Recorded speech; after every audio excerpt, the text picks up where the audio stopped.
Mesdames, Messieurs, merci de nous renouveler votre fidélité dans le cadre de cette émission One Cameroun qui commence. Votre tranche d'antenne consacrée à la quête des propositions pour consolider le vivre ensemble, la préservation de l'unité nationale et la stabilité du Cameroun sur Afrique 7 Télévision. Nous recevons dans la posture de l'invité sur le plateau de One Cameroun un homme politique à l'expérience avérée, président national du Rassemblement démocratique pour la modernité du Cameroun, Chief Pierre Mila Assouté, chef supérieur d'impôt du canton Sanzo. Il sera avec nous ce soir pour discuter autour de l'avenir du Cameroun, de la crise qui secoue les régions du nord-ouest et du sud-ouest. Il nous proposera une médiation qu'il entend apporter au gouvernement camerounais. Mesdames, Messieurs, installez-vous confortablement. Voilà le menu de notre édition de ce soir.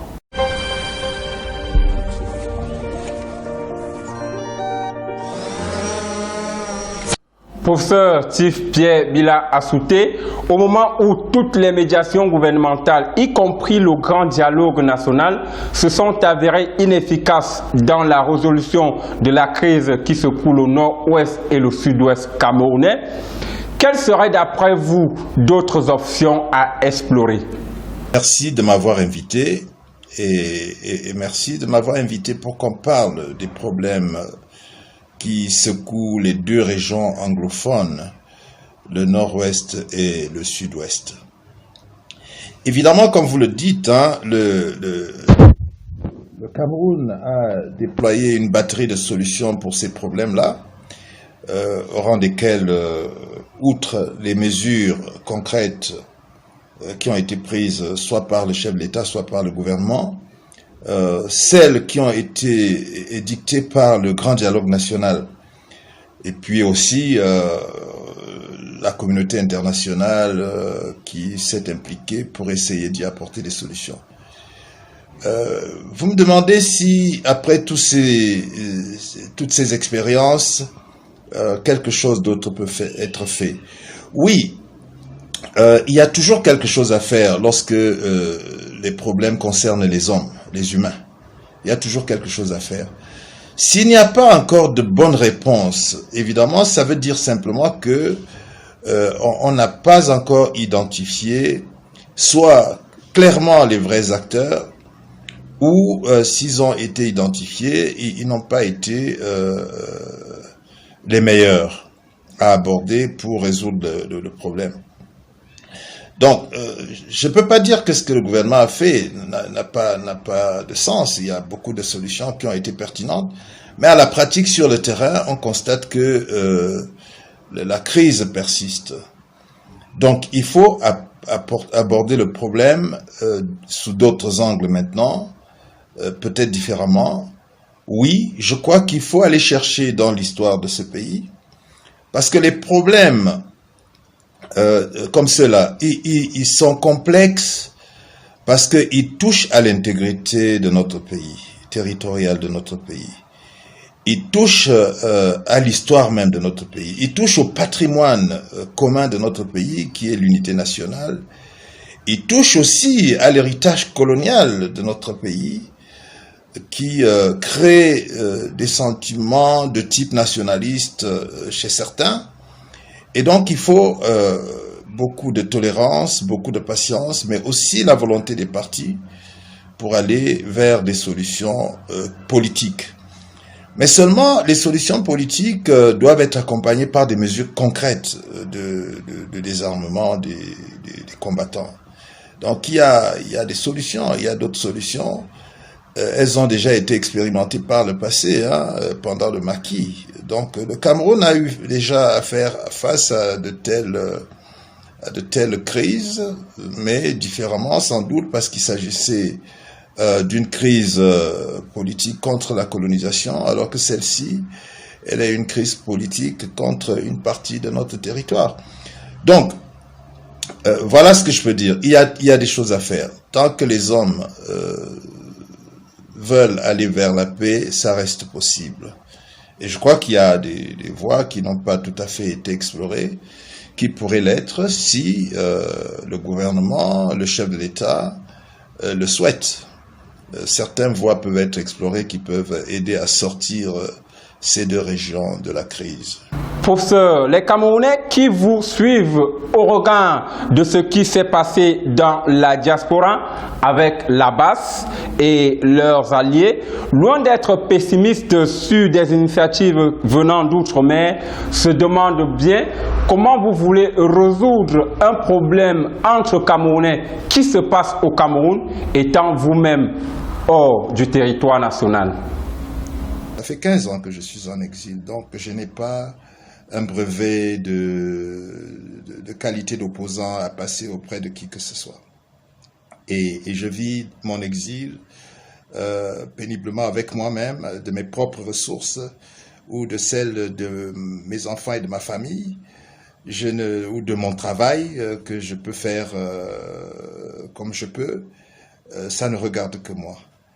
Bon, toutes les allégations autour de cet exil sont des calomnies habituelles de Camerounais en mal de sensations ou qui transposent leur aigreur et pensent que ce sont les autres qui le sont.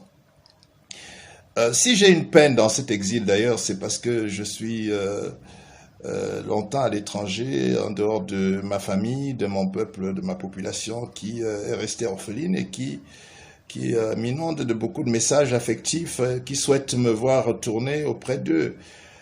C'est la plus grosse peine que j'ai. Peut-être d'autres peines comme celle où je n'ai pas pu accompagner ma mère, la femme qui m'a donné la vie à sa dernière demeure, ou ma sœur, etc., ou des nombreux membres de ma famille que je perds. Et pour lesquels ce n'est pas l'argent qui comble ce genre de douleur.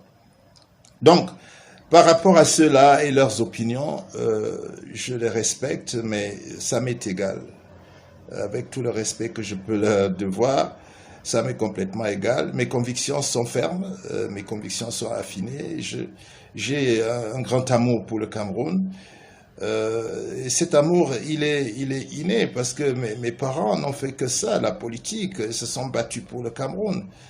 Tout le monde a connu Madame Kocha, Madame Gouma Julien, Madame Kocha, la première femme députée du Cameroun. Elle allait au maquis pour sortir les gens du maquis.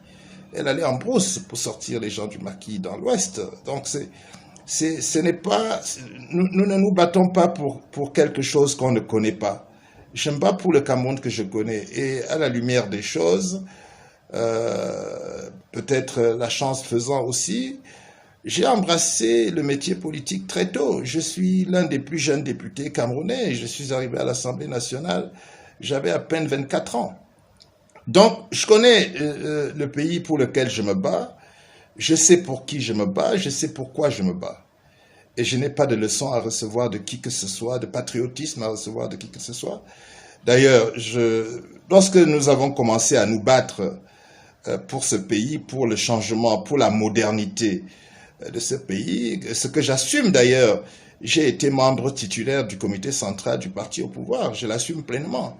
J'assume pleinement avec beaucoup de fierté tous les actes que moi j'ai posés en tant que citoyen, en tant que militant dans ce parti. Je n'ai jamais géré la fortune publique, je n'ai jamais géré un budget public. Donc, ces allégations qui sont faites par des gens malveillants ne me concernent pas. Par contre, est-ce que de l'étranger, nous pouvons apporter des contributions au développement ou à la paix dans notre pays? Oui. Si la communauté internationale y œuvre, alors qu'elle ne vit pas au Cameroun, donc ce sont des solutions possibles. Et dans le cas d'espèce, pour être beaucoup plus précis, Monsieur Marianoumba, ce n'est pas moi qui ai fait une démarche pour que ma solution soit la meilleure. Ce sont les protagonistes, certains belligérants, certaines personnalités de la crise qui, d'autorité et d'initiative propre, ont choisi de me contacter parce que parmi elles, il y en a qui ont été militants dans le parti que j'ai créé lorsque j'ai démissionné.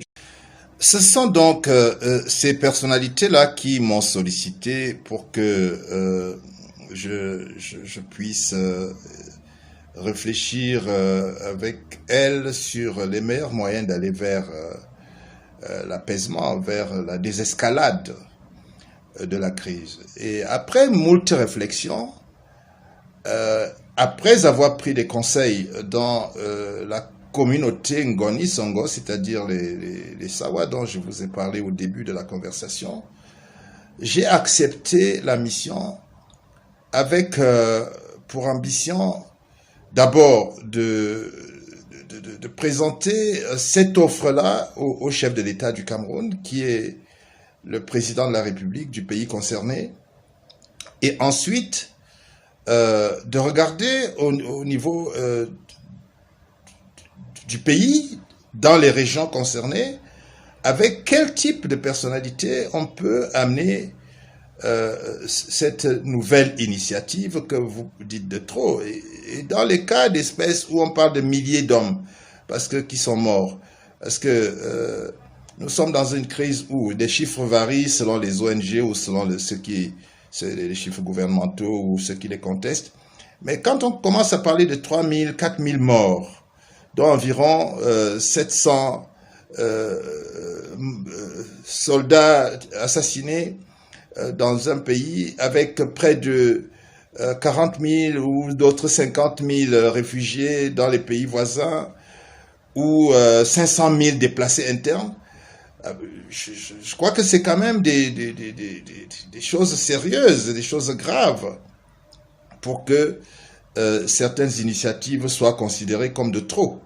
Toutes les initiatives qui peuvent aider à la désescalade, à mon avis, seraient bonnes à être explorées au moins. Et là, nous ne sommes pas sur le terrain politique. Moi, je suis un patriote, je suis un souverainiste, je crois à la souveraineté du Cameroun, je crois à l'intégrité territoriale du Cameroun, je crois à l'héritage colonial, je crois à l'unité nationale de notre pays et à sa cohésion. Donc, au-delà des bagarres politiciennes sur le changement ou des ambitions que chaque prétendant à la fonction suprême peut avoir, il arrive des moments où ces ambitions-là ne peuvent pas prendre le pas sur le pays pour lequel nous avons les ambitions. Donc, il y a des moments où il faut réfléchir différemment, pas pour soi-même, mais pour que le pays pour lequel on a des ambitions ne se désintègre pas. Si on arrive dans une situation de guerre civile, je ne vois pas quel président de la République va gouverner sur les cendres. Donc, c'est pour ça que j'aurais bien voulu m'impliquer si l'occasion est offerte, pour que nous puissions aller chercher dans l'histoire de notre pays, pour que nous puissions aller chercher dans les bonnes volontés des partis, afin d'aller vers la désescalade, vers l'arrêt des tueries. Quand vous avez vu les images d'assassinat de Madame Ayafor, vous voyez des jeunes qui ont perdu leur humanité.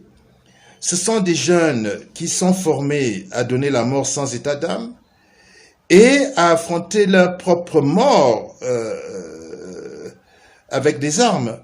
Donc, nous sommes dans une situation où nous avons besoin de tous les efforts, de toute la sagesse, de tout ce qui peuvent aider à un retour à la paix, un retour au calme, pour que ce pays redevienne ce qu'il était, afin que les ambitions des uns et des autres s'épanouissent mieux dans un environnement stable, dans un environnement de paix.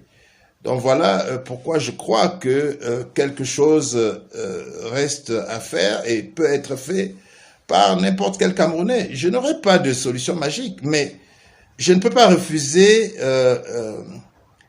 la demande de ceux qui m'ont saisi, et je pense que je peux, avec un peu de bonne volonté, aller vers quelque chose. J'ai contacté certaines personnalités au Cameroun et en dehors du Cameroun, parmi lesquels des anciens chefs d'État qui seraient disposés, et même aussi parfois des États, qui seraient disposés à accompagner avec sincérité et honnêteté le Cameroun vers la sortie de la crise armée, qui est une crise armée politique, qui peut trouver des solutions politiques. Les gens se braquent sur la question de fédéralisme, de séparatisme, etc.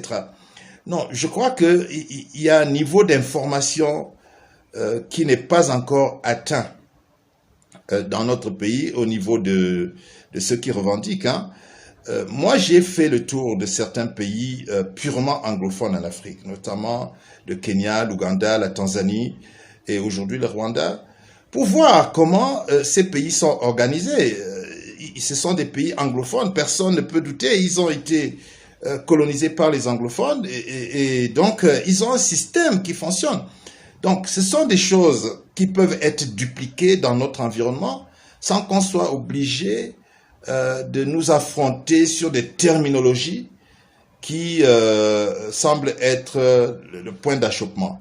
Bon, ceux qui ont choisi la lutte de type nationaliste, c'est-à-dire indépendantiste, c'est-à-dire séparatiste, évidemment, nous leur disons qu'ils ont tort. Parce que nulle part au monde, on a laissé les séparatistes désintégrer un État, désintégrer un pays. Et je ne crois pas que voilà, ce soit une bonne solution. D'abord, elle est coûteuse en vies humaines, elle est coûteuse. Nous sommes encore en train de parler tantôt de 3 000, 4 000, certains 10 000 morts. Je souhaite que ce ne soit pas autant de morts. Mais juste à côté de nous dans l'histoire, juste à côté de nous au Nigeria, lorsque le Biafra a entrepris une guerre de sécession, je crois qu'en très peu de temps, il y a eu 2 millions de morts. 2 millions de morts. Donc, les gros termes que les gens utilisent dans notre contexte pour des raisons politiques, moi, ce sont des termes que je n'aime pas beaucoup. Parce que lorsque les gens dessinent le diable sur le mur, sur leur mur, il finit par entrer dans la maison. Qui a envie de vivre ce qu'on a appelé le génocide au Rwanda, au Cameroun? Pourquoi les gens parlent de génocide à partir de nos balcons à Paris ou à partir de nos maisons, même au Cameroun? Qui est allé compter les morts pour parler de génocide sur tous les toits, comme si on voulait absolument voir de génocide au Cameroun? Je crois qu'il faut faire attention avec ces termes-là, avec ces exagérations des faits, dans les circonstances où les gens sont en train de perdre leurs parents. Moi, j'ai perdu des parents dans cette région-là. J'ai des administrés qui ont perdu leurs enfants, enlevés kidnappés par les séparatistes, parfois par des brigands qui sont, comme on a vu aussi pendant les luttes d'indépendance, il y a les brigands qui ont pris les luttes de l'UPC en otage et qui faisaient autre chose que ce que l'UPC recherchait. Donc, on n'est pas loin de ces schémas-là dans ces régions où peut-être qu'il y a des combattants séparatistes, mais ils sont doublés par des bandits qui ont aussi pris des armes, qui ne luttent pas pour le séparatisme, qui luttent pour leur poche. Il y a des gens qui derrière ces combats, font du war business. Du war business, c'est-à-dire qu'ils s'enrichissent à travers la guerre. Donc voilà. Et ces gens-là, ils n'ont pas intérêt que la guerre finisse demain matin. Ils sont parfois difficilement identifiables. Et ils ne se trouvent pas toujours où chacun peut espérer qu'il serait a priori. Donc voilà ce que je peux dire, que oui, on peut résoudre les problèmes. Les réunions ne sont pas toujours obligées d'être publiques quand on règle ce genre de problèmes. Elles peuvent se tenir n'importe où dans le secret, à condition qu'on arrive à des accords de paix. À des accords de paix. Et je crois que je n'ai pas envie de dire que j'ai la clé magique, mais je crois que je peux avoir des solutions qui soient explorables, différentes de celles qu'on a expérimentées, sans sous-estimer ce que tout un pays peut avoir fait lors du grand dialogue national. Mais à la pratique, on voit bien que il y a des résistances, il y a des choses. Je répète, quand on a vu les images de cette dame découpée comme charcutée par des gens, par des bandits, on ne peut pas rester indifférent à ce qui se passe là-bas. On ne peut pas rester indifférent.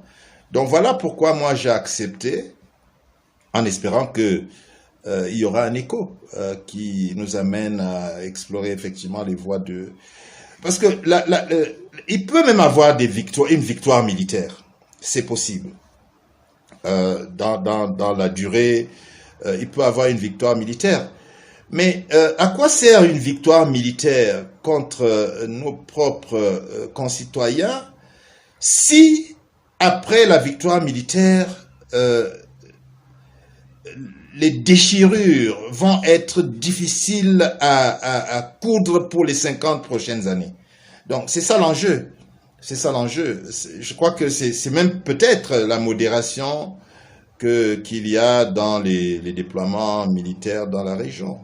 Donc, il faut aller vers la paix, il faut aller vers la recherche des solutions qui permettent au pays, à la fin de la crise, de se redéployer dans une certaine cohésion et de penser ses blessures. Chief Bilan, au plus fort de la crise du Nozo, le 1er juin 2019, il y a eu une cérémonie traditionnelle qui a rassemblé les chefs traditionnels du Sud-Ouest dans votre chefferie à Sanzo.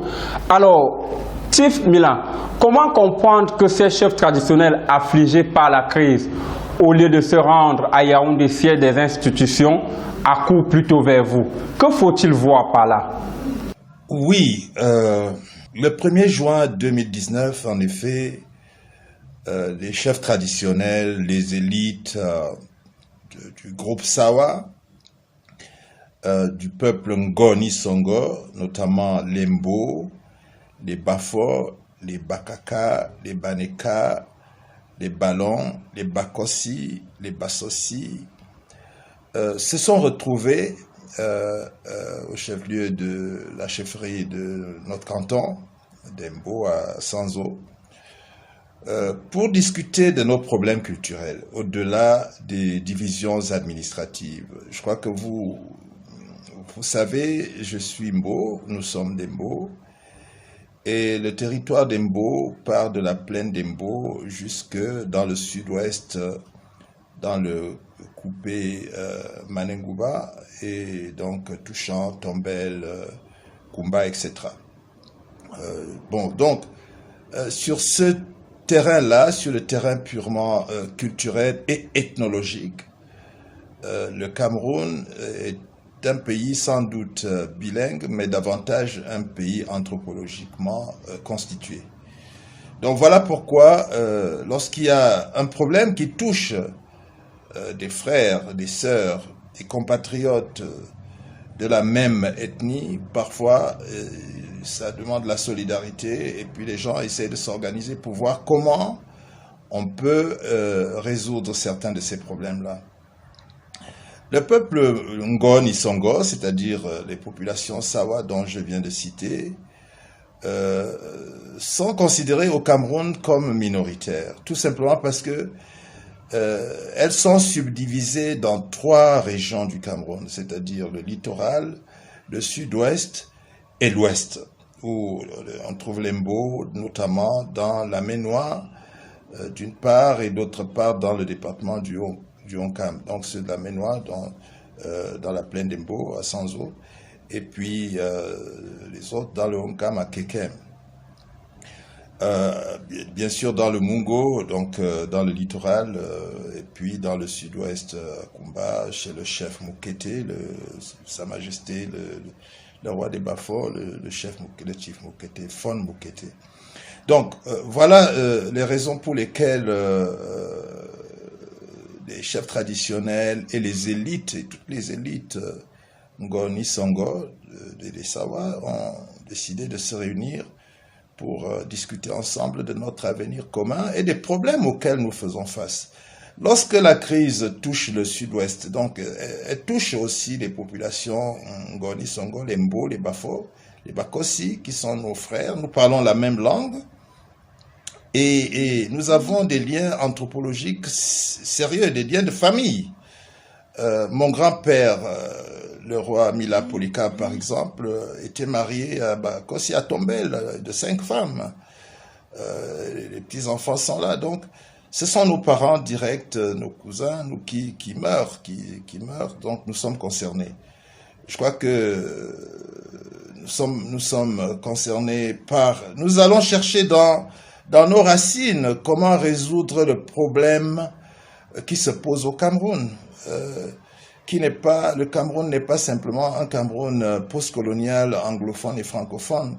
Le Cameroun est une communauté de destin avec des groupes anthropologiques imbriqués qui font que même s'il y en a qui parlent anglais ou qui parlent français, ils se reconnaissent sur d'autres niveaux, dans d'autres dimensions de société qui font qu'on ne s'identifie pas par rapport à la colonisation. Donc voilà pourquoi nous nous retrouvons. On s'est retrouvés à la chefferie de Sanzo, la chefferie supérieure de Sanzo le 1er juin, mais on s'est retrouvés aussi ailleurs, dans d'autres chefferies de même degré, dans le Mungo ou même dans le sud-ouest. Donc nous espérons vraiment que ces problèmes-là s'arrêtent, que la guerre cesse et on y réfléchit. Donc voilà les raisons pour lesquelles... Est-ce que ces populations devraient courir plutôt à Yaoundé vers le siège des institutions, comme vous le dites?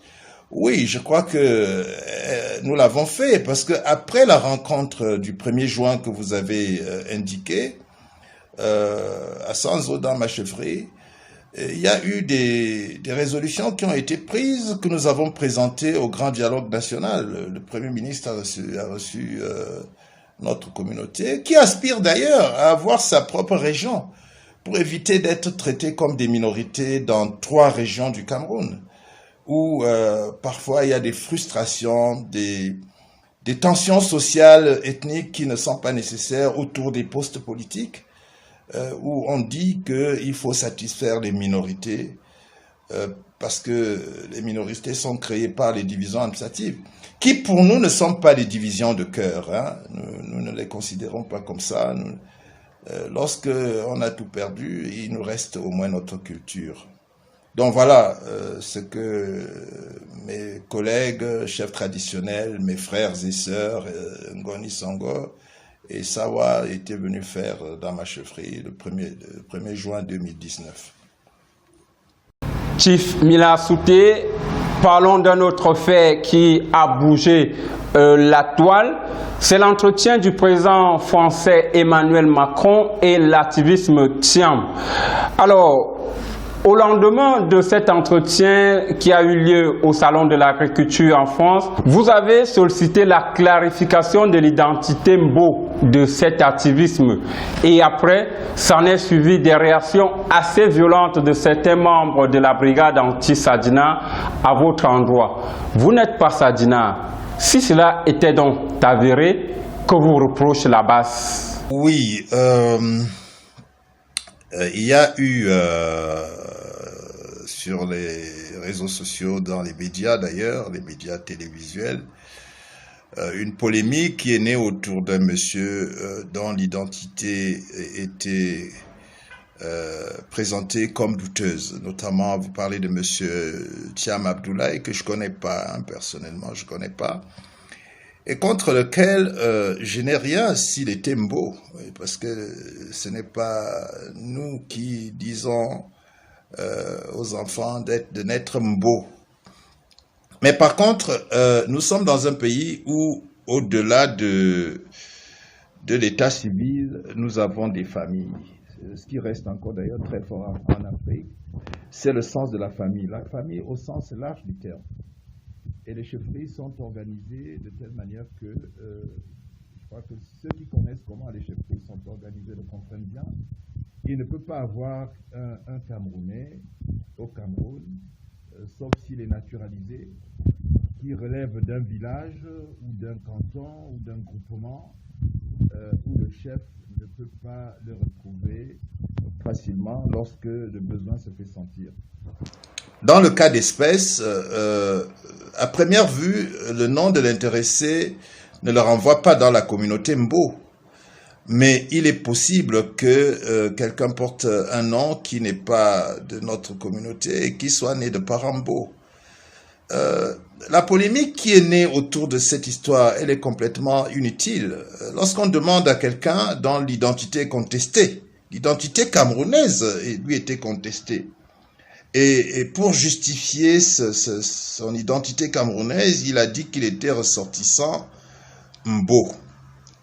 Et du coup, je peux vous dire que très nombreux Mbo se sont inquiétés, m'ont demandé, pour certains, si je connaissais ce monsieur, pour d'autres, on a voulu qu'il précise son village, éventuellement le canton ou le chef de son canton, qu'il précise son quartier, le nom de ses tantes, le nom de ses parents ou de ses cousins, ou les gens avec qui il a grandi.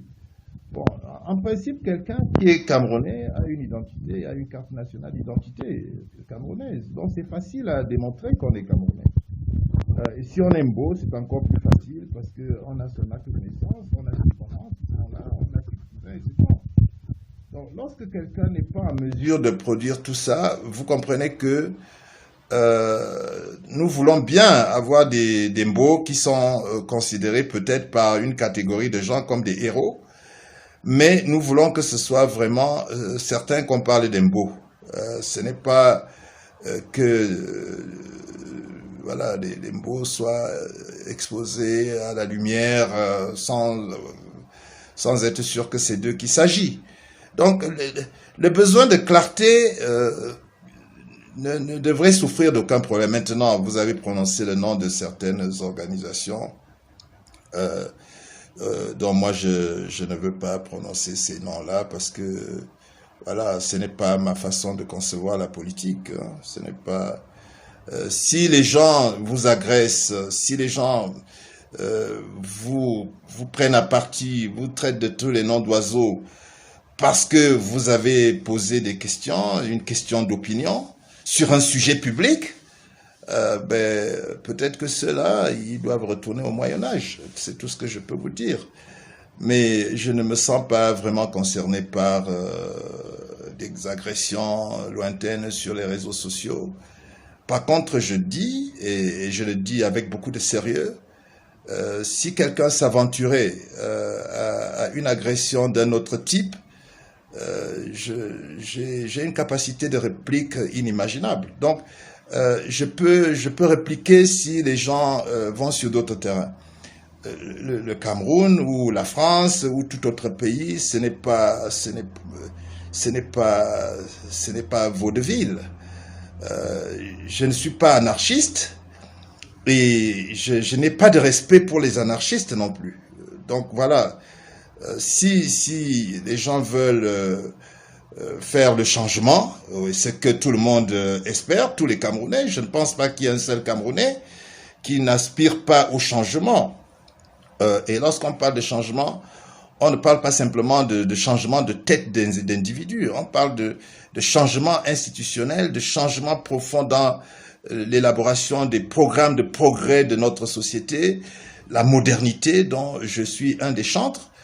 Donc c'est de ça qu'il s'agit, c'est pas d'aller agresser les gens dans les hôtels, aller agresser les gens dans les rues, aller agresser les chefs d'État en terre étrangère, créer des troubles à l'ordre public sur les territoires étrangers. Ce n'est pas ma conception de la politique. Donc, qu'est-ce que ces gens me reprochent? Je n'ai même pas envie de savoir ce qu'ils me reprochent. C'est leur problème s'ils ont des choses à me reprocher. Mais je suis un homme libre, un Camerounais d'une certaine dimension qui mesure bien le sens de la liberté. Je suis un intellectuel. Je n'ai pas à me faire intimider par qui que ce soit. Je dis bien par qui que ce soit. Donc, lorsque j'ai des choses à dire, je les dis. Si les gens, au lieu de répondre avec des arguments, choisissent le dénigrement, la calomnie, l'invective, l'insulte.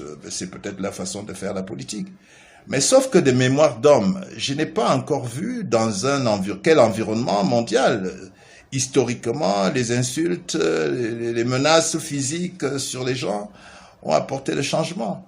Si c'est de ça qu'il s'agit, si c'est de ce type de changement dont on parle, que Dieu nous en préserve. Tif Mila Souté, pour sortir définitivement de cet entretien, alors quel est le message que vous pouvez adresser au peuple camerounais qui vous écoute en ce moment, parlant même de votre avenir politique? Qu'est-ce que je pourrais dire à mes compatriotes à l'issue de cet entretien? Je voudrais dire à mes compatriotes que nous avons un très grand et beau pays. Je voudrais dire à mes compatriotes que, surtout à la jeunesse du Cameroun, que ce pays est un patrimoine énorme dans lequel ils sont appelés à vivre pendant longtemps et avec la postérité. Je souhaite que notre pays soit différencié des régimes gouvernementaux et même des porteurs de mandats d'État comme le chef de l'État. Il ne faut pas faire la confusion de ces choses-là. Et je crois que c'est une confusion terrible que certains Camerounais entretiennent. Et je parle de certains Camerounais parce que ceux qui entretiennent cette confusion sont parfois des gens suffisamment outillés pour expliquer, pour éclairer les lanternes, pour dire aux gens, faites attention, c'est votre pays. Nous n'avons pas un autre pays. Nous pouvons être comme nous en exil dans des pays d'emprunt, mais c'est notre pays. En ce qui me concerne, c'est là-bas que mes restes seront. Donc, je voudrais dire à chacun de nous de faire attention avec le Cameroun.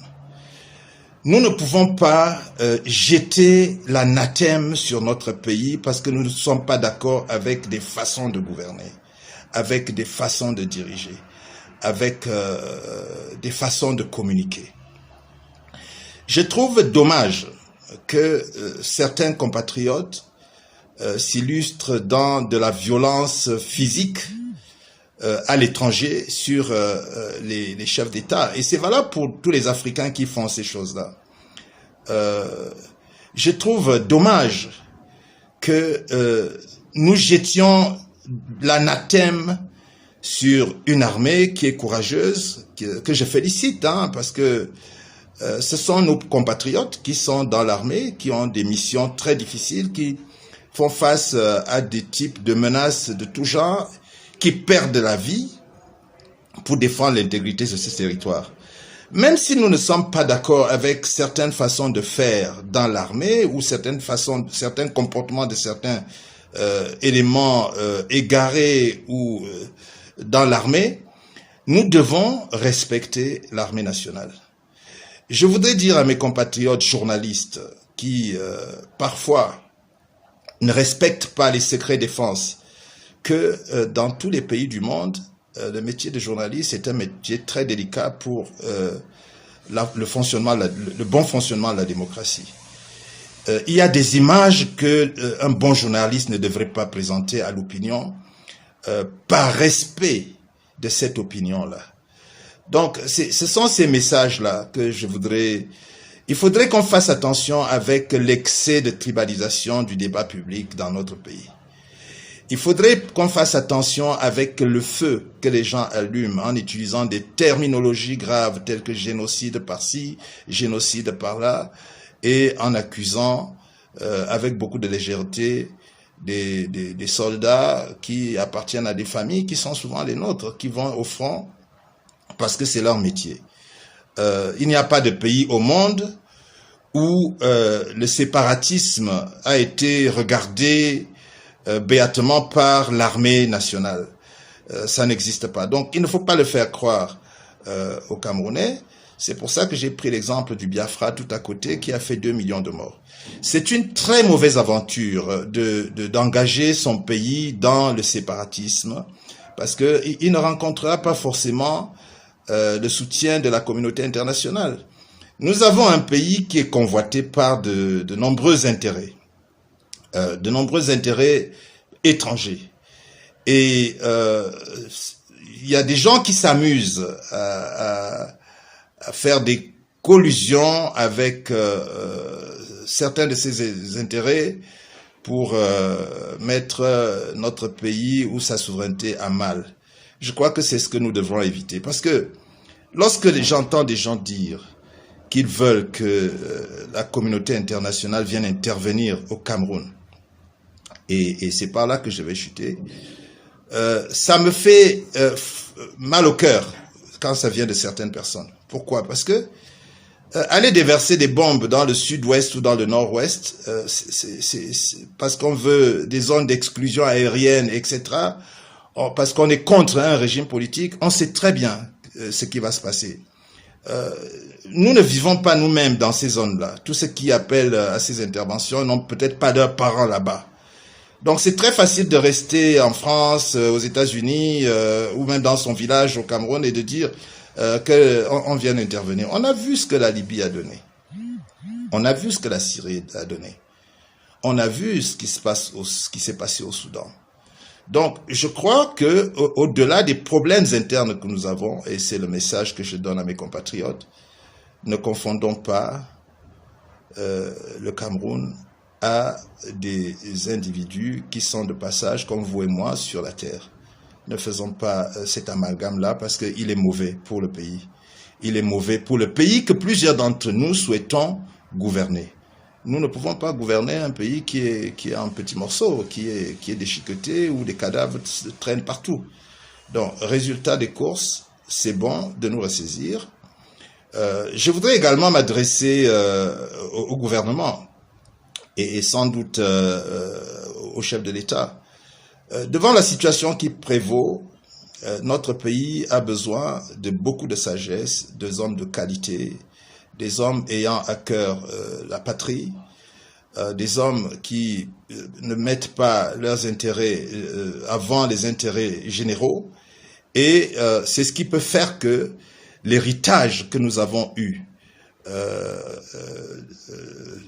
en 1960, que cet héritage, au cours des 50 prochaines années, propulse notre pays vers les pays qui ont un grand avenir, comme le Cameroun.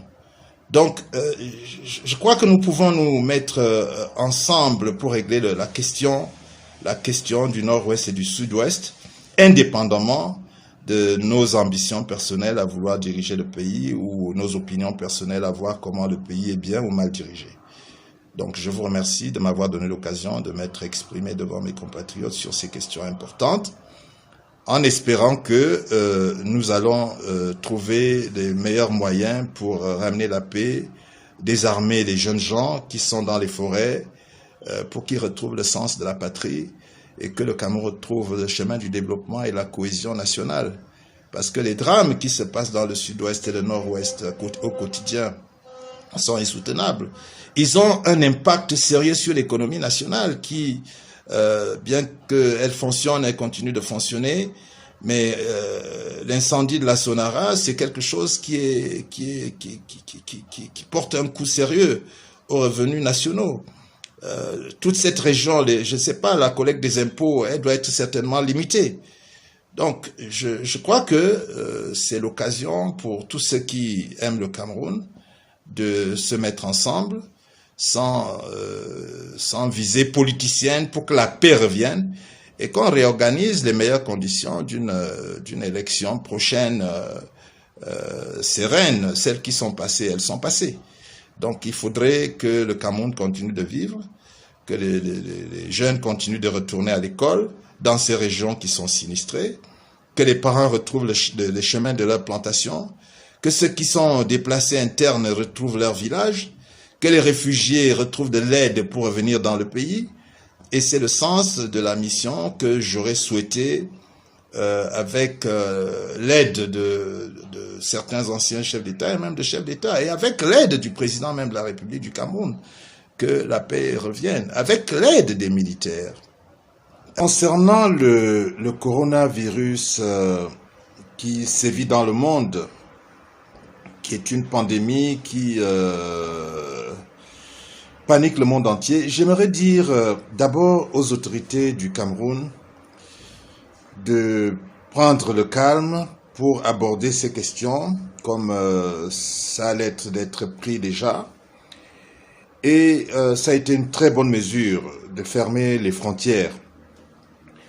Je voudrais dire aux Camerounais donc de ne pas paniquer devant une épidémie qui s'annonce comme celle-là. Mes compatriotes doivent plutôt être très vigilants. Parce qu'il est établi que le virus vient de l'extérieur du Cameroun et non pas de l'intérieur du Cameroun. Donc c'est à eux d'indiquer aux autorités tous les nouveaux arrivants de l'extérieur qui sont potentiellement porteurs de ce virus. Il ne faudrait pas que les gens se cachent dans les familles avec la complicité des membres de famille sans être dépistés. Donc, nos compatriotes doivent évidemment, les mesures d'hygiène minimales, c'est se laver les mains au savon, aux produits aseptisants, qu'il faut désormais sans doute commencer à fabriquer au Cameroun si on ne les fabrique pas encore. C'est quelque chose qui est généralisé ailleurs. Il faut se laver les mains plusieurs fois, éviter de saluer les gens à la main, éviter de faire les bises, et éviter des grands attroupements où la contagion est facile. Moi, je crois que ce sont ces règles élémentaires qu'il faut dans un premier temps observer parce que les cibles sont connues. Les cibles, ce sont des gens qui viennent de l'extérieur. Ils ont beau être nos membres de famille, il faut les identifier, il faut les signaler aux autorités pour que on puisse dépister parce qu'il y va de la vie de chacun. Il n'y a pas d'autorité supérieure dans ce genre de choses. Quelle que soit la personne qui vient de l'étranger, quel que soit son rang, il devrait se faire dépister pour le bien national parce que nous n'avons pas encore de traitement. Donc il faudrait que, à côté des mesures qui ont été prises, d'autres doivent être envisagées par le gouvernement. Je vais m'efforcer moi aussi d'apporter ma contribution écrite pour faciliter la maîtrise ensemble de ce fléau. Les enfants qui ont été retournés à la maison de l'école, à mon avis, n'auraient pas dû être tout simplement retournés sans que ce soit accompagné d'un dépistage avant qu'on les retourne dans la maison. Mais c'est déjà fait. Ils doivent être contrôlés par les parents. Il ne faudrait pas que ces enfants à la maison entrent en divagation dans leur quartier ou qu'on se serve d'eux pour aller vendre du riz, du plantain, des bananes dans les rues parce qu'on aura simplement déplacé le foyer du problème.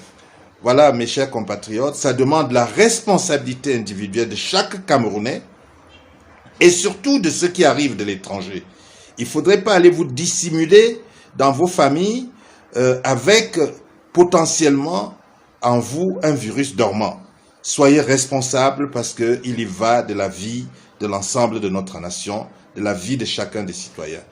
Je crois que si tout le monde se donne la main en essayant de faire dépister ce qui arrive, on va arriver à contrôler ce fléau. Il faudrait également que ceux qui sont dans les aéroports, parce que notre pays est englué dans une corruption où les gens ne maîtrisent plus rien. Ceux qui sont aux frontières ne doivent pas se laisser corrompre par de l'argent pour laisser passer des gens dont on n'est pas sûr de l'état de santé en cette période cruciale. Voilà les conseils que je peux donner à mes compatriotes. Aux chefs traditionnels, je demande que plusieurs de mes collègues sensibilisent leur population, créent des comités de vigilance pour que dans les villages, tout nouvel arrivant puisse être signalé au sous-préfet, au préfet, au commandant de brigade, de nature à ce que les mesures d'accompagnement du ministère de la Santé et du ministère éventuellement de la Recherche scientifique qui doit tout faire pour trouver une solution interne à ce fléau soient appliquées, que la prise en charge soit effective. Ça demande que des fonds soient alloués pour le faire. Je crois que c'est ce que je peux dire à ce stade à mes compatriotes, parce que ce fléau est partout. Chaque pays doit adapter les solutions qui correspondent à son milieu. Je vous remercie de m'avoir donné l'occasion de m'adresser à mes compatriotes sur cette question. importante pour la santé commune. Merci et à bientôt. Mesdames, Messieurs, ici s'achève donc cette édition de One Cameroun. Nous disons merci à Kevin qui a été à la réalisation de ce numéro. Merci à vous tous qui nous avez, n'est-ce pas, accordé votre fidélité. Chief Mila Souté, il ne nous reste qu'à vous adresser beaucoup de courage dans votre exil politique en espérant que vous nous reviendrez, pourquoi pas dans les jours aussi proches. Mesdames, Messieurs, donnons-nous rendez-vous la semaine prochaine pour un autre numéro de One Cameroun. D'ici là, portez-vous bien. Au revoir.